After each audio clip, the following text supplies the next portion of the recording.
आज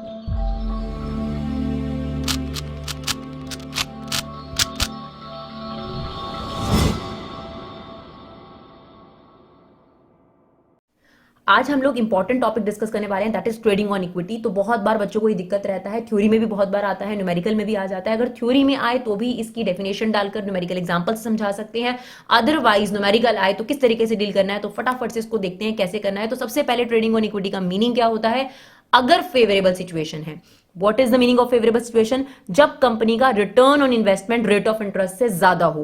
return on investment होता है कि जो आपने पैसा लगाया उस पर आपकी कमाई कितनी है, और रेट ऑफ इंटरेस्ट है जो आप बोरो कर रहे हैं उस पर आपको कितना इंटरेस्ट देना है। तो अगर आपकी कमाई आपके बोरोड फंड से ज्यादा है, यानी अगर आप 20% कमा रहे हैं और 12% इंटरेस्ट देना है, उसे बोलते हैं फेवरेबल सिचुएशन। और फेवरेबल सिचुएशन में अगर आप ज्यादा से ज्यादा डेट इशू करते हैं जो कि चीपर सोर्स होता है, तो उस डेट को इश्यू करने से टैक्स की बचत होती है, और टैक्स की बचत इक्विटी की जेब में चली जाती है, और इक्विटी को होने वाला फायदा ईपीएस में चला जाता है, अर्निंग पर शेयर। उसी को बोलते हैं ट्रेडिंग ऑन इक्विटी। तो trading on equity means by issuing debt profit is diverted towards equity. तो अगर आप अपने कैपिटल स्ट्रक्चर में इक्विटी डेट ज्यादा इशू करें और उसका फायदा इक्विटी को पहुंच जाए, ऐसे कंसेप्ट को क्या बोलते हैं? Trading on equity. तो देखिए एक ऑल्टरनेटिव हमारे पास ये क्वेश्चन है, इस क्वेश्चन समझते हैं। Smart stationery limited wants to raise fund of 40 lakh for its new project. The management is considering the following mix of debt और इक्विटी। तो ये उसका कैपिटल स्ट्रक्चर है। सिचुएशन 1 में वो चाह रहा है इक्विटी 40 लाख हो और डेट 0 हो। सिचुएशन 2 जो है हमारे पास, ऑल्टरनेटिव 2 जो है, उसमें 30 लाख इक्विटी और 10 लाख डेट। इसमें 10 लाख इक्विटी और 30 लाख डेट, ठीक है ना। इंटरेस्ट रेट 9% दे रखा है, फेस वैल्यू ऑफ इक्विटी 10 दे रखा है, टैक्स रेट 30%, और earning before interest and tax 8 lakh है। आपसे पूछ रहा है इसमें से कौन सा ऑल्टरनेटिव कंपनी को ट्रेडिंग ऑन इक्विटी देगा। देखिए सिंपल सी बात बताऊं, अगर आपको ट्रेडिंग ऑन इक्विटी चेक करना है तो सबसे पहले ये चेक कर लो कि फेवरेबल सिचुएशन है या अनफेवरेबल सिचुएशन है। तो कैसे चेक होता है फेवरेबल या अनफेवरेबल सिचुएशन है? आपको सबसे पहले रिटर्न ऑन इन्वेस्टमेंट निकालना है, जिसका फॉर्मूला होता है ईबीआईटी अपॉन कैपिटल एम्प्लॉयड। तो तीनों सिचुएशन में कैपिटल एम्प्लॉयड कितना है? 40 लाख इनटू में 100, तो यह आ गया आपके पास 20%। अब देखिए रिटर्न ऑन इन्वेस्टमेंट है 20% और रेट ऑफ इंटरेस्ट है 9%। देखिए दोबारा से, return on investment is greater than rate of interest, ठीक है। तो हमारा फॉर्मूला क्या है? रिटर्न ऑन इन्वेस्टमेंट का ईबीआईटी 8 लाख अपॉन में टोटल इन्वेस्टमेंट कितनी है? तीनों ऑल्टरनेटिव में 40 लाख, ठीक है जी।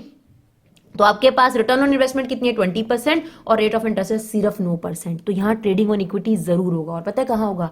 बिना मेरे को क्वेश्चन को सॉल्व करे मैं बता सकती हूं ऑल्टरनेटिव 3 में। तो अगर 1 मार्कर का क्वेश्चन है, टाइम लगाने की जरूरत नहीं, ऑल्टरनेटिव 3, क्योंकि डेट जहां ज्यादा होगा, जब भी फेवरेबल सिचुएशन हो, डेट जहां ज्यादा होगा वहीं आपको बेनिफिट होगा, राइट। तो फटाफट से इस एग्जाम्पल को देखते हैं कि इस एग्जाम्पल में क्या करा गया है आपके पास।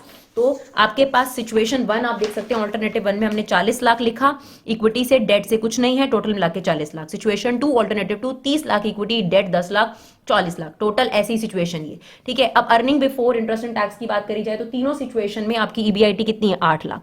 तो फटाफट से 8 लाख दे देते हैं तीनों सिचुएशंस में। हमें पहले से पता है कि थर्ड सिचुएशन बेस्ट होगी, क्यों? क्योंकि फेवरेबल सिचुएशन है, रिटर्न ऑन इन्वेस्टमेंट ज्यादा है। अब इंटरेस्ट की बारी आती है, तो देखिए यहां कोई लोन है नहीं, तो इंटरेस्ट नहीं जाएगा।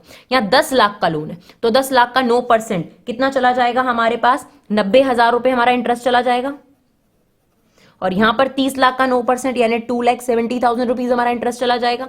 अब हमारे पास यहां पर कितना बचा? 8 लाख रुपीज। और यहां पर कितना बचा? 7,10,000 रुपीज। यहां पर कितना बचा हमारे पास?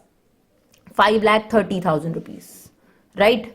अब आती है बारी टैक्स की। तो टैक्स का रेट हमें दिया हुआ है 30%, तो 30% काट देते हैं फटाफट। किसका? 8 लाख का 30%, कितना चला जाएगा? 2,40,000 का टैक्स चला जाएगा। 7,10,000 का 30% करेंगे तो 2,13,000 का टैक्स चला जाएगा।